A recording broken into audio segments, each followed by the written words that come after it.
This video is made possible by my patrons on Patreon.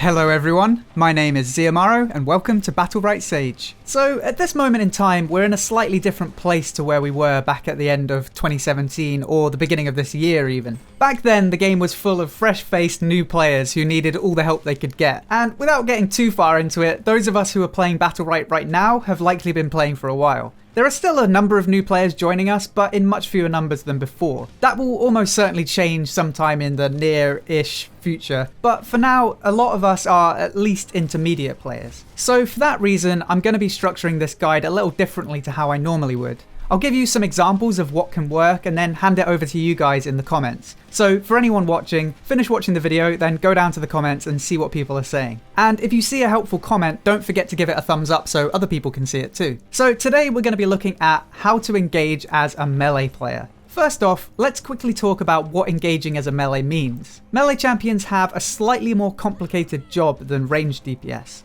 A ranged DPS mostly just needs to stay alive, do damage, and punish mistakes. It's not to say that's super easy to do, but for a melee player, they have an extra job: making engagements. You know that footsie battle at the start of each round? At lower ranks, I know people often just dive in without giving it a second thought, but from Platinum onwards, that becomes less common. Both teams know if they just space in without thinking, they're gonna just die. So the trick is, as a melee champion, how do you get in range to do some damage without getting punished for it? In a sense, that's what making an engagement is. Either getting yourself into range to do some damage, or at the very least, having a threatening presence so your team doesn't just need to fall back. Because let's be honest, if your team can't make a good engagement, you will need to fall back and give up mid control or risk getting out traded. So how do you make a good engagement?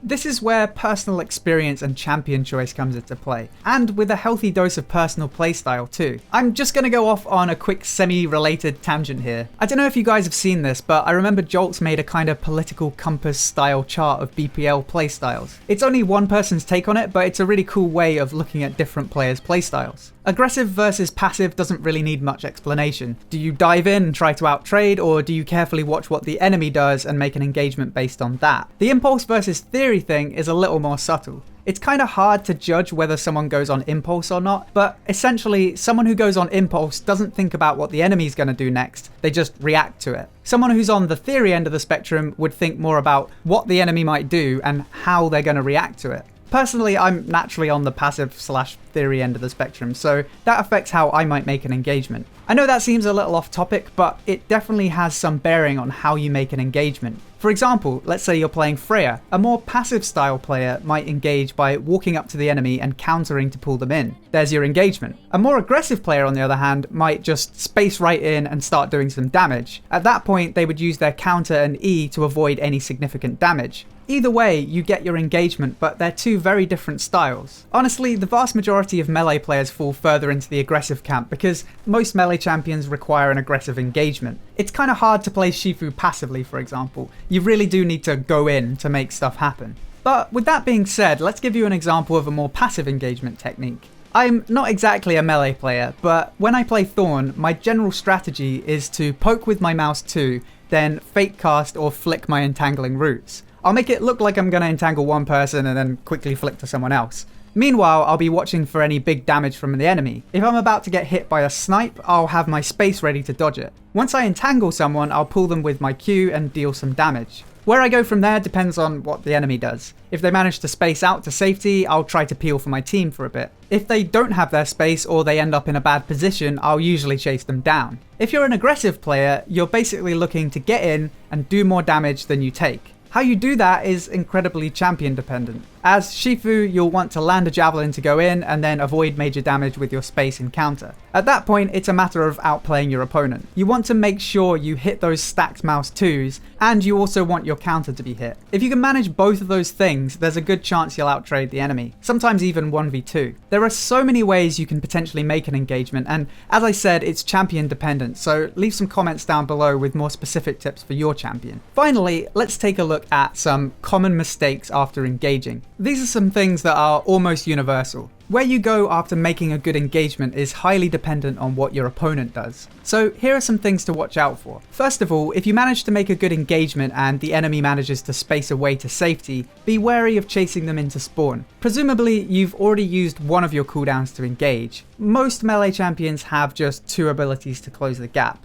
If you've used one cooldown to close the gap and the enemy escapes, are you sure you want to use your other cooldown to chase? In that situation, you've got to be very sure you'll do more damage than you take, because you've got nothing left to get back out if you get out-traded. For example, as Freya, if you pull them in with your counter and they space way back behind their team, you have 2 choices. You can use your space to go after them, or take them falling back as a small victory and switch to a safer target. It's a very situational decision. Sometimes diving in is the right call. So if you're unsure, try it out both ways and watch your games back, and then decide for yourself when it would be a good idea to keep chasing, and when it might be a good idea to just switch targets. Remember, sometimes zoning people is as good as dealing damage. If you manage to get the entire enemy team to fall back, you have a huge advantage on orb control. Pushing further in can work, but securing every orb, both the big ones and the small ones, can be the safer option. One comp that was very good at pressuring people in spawn was Freya, Esmo and Xander. All 3 of them have been nerfed in the last few months, so you don't really see this comp anymore, but all 3 of them have great mobility and pressure. It was a totally viable strategy for that comp to just keep pushing the enemy into spawn. In fact, that was one of the main strengths of the comp, because even if Esmo or Freya ran out of cooldowns, Xander could just bail them out with his portal.